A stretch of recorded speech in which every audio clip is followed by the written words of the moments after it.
आज आम सरकार ये द्वितीय कैबिनेट बैठक थिला एवं ये द्वितीय कैबिनेट बैठक रे समस्त कैबिनेट सदस्य माने उपस्थित थिले। आमर जड़े सदस्य पूर्वतन जड़े सदस्य डेप्यूटी सीएम कनकवदन सिंहदेव महाशय सी भिसी माध्यम बलांगीर जोड़ी होते एवं एथिरे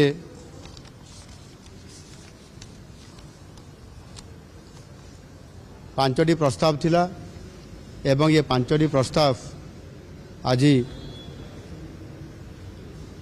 लंबा समय 3 घंटा पर्यंत आलोचना हला परे सबु निष्पत्ति गुड़िक मोर प्रस्ताव गुड़िक निष्पत्ति निया जाइछि। प्रथम प्रस्ताव है राज्य रे सर्वनिम्न मजूरी जो संशोधन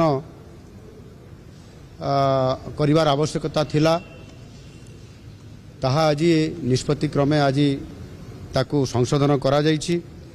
सर्वनिम्न मजूरी अधिनियम 1948 प्रावधान अनुजाई आमर जो अनुसूची रे सर्वनिम्न मजूरी तार धार्य समीक्षा और संशोधन करने को राज्य सरकार क्षमता प्राप्त अछंती ता उपरे आलोचना करा जाइथिला एवं वर्तमान सर्वनिम्न मजूरी संशोधन संपर्क रे प्राप्त होइतबा आपत्ति और परामर्श गुड़िक जत्नर सह विचार करिबा परे सरकार अणकुशली अर्धकुशली कुशली एवं आपंकर उच्च कुशली श्रमिक मानकर पाई सर्वनिम्न समय भित्तिक दैनिक मजूरी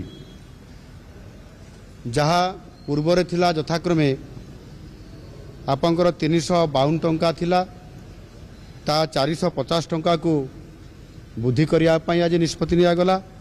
एथिरे 98 टंका वृद्धि करा जाइछि। आपंकर कुशली तांकर पूर्व थिला 392 टंका एथिरे 500 टंका वृद्धि करा जाइछि। 500 टंका को वृद्धि करा जाइछि जो कि 108 टंका एथिरे अधिक रखा जाइछि। एवं आपंकर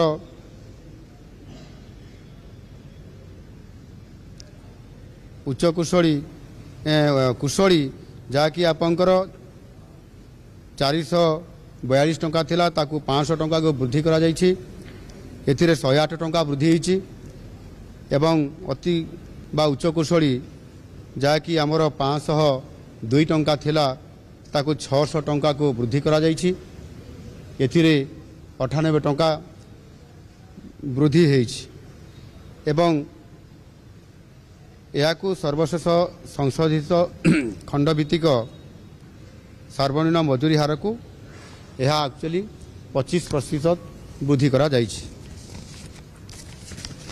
द्वितीय प्रस्तावटी थिला आमर ओडिया भाषा साहित्य संस्कृति विभाग अधीन रहिथिबा आमर ओडिया अस्मिता निमित्त एवं एथिरे आज जो निष्पत्ति गुड़िक निया जाइछि ओडिया अस्मिता को उज्जीवित करिबा पई एवं ओडिशार कला साहित्य स्थापत्य संस्कृति और ऐतिह्यर प्रचार प्रसार को प्रोत्साहित करिबा पई एथिरे आजिर कैबिनेट बैठक रे गोटे ओडिया अस्मिता पाई प्रारंभिक भाव में गोटे स्वतंत्र पांठी गठन करा जाय 200 कोटी टंका रखा जाइछि। ये स्वतंत्र पांठी बा कॉर्पस फंड रे विशेष करिकी ओडिया अस्मिता भवन गठन करिबा ओडिया अनुवाद एकाडेमी प्रतिष्ठा, विश्वस्तरीय तालपत्र पथी संग्रहालय प्रतिष्ठा। बुलेटिन वर्तमान समय छोट ब्रेक पर रही आउ किछि गुरुत्वपूर्ण खबर कमिंग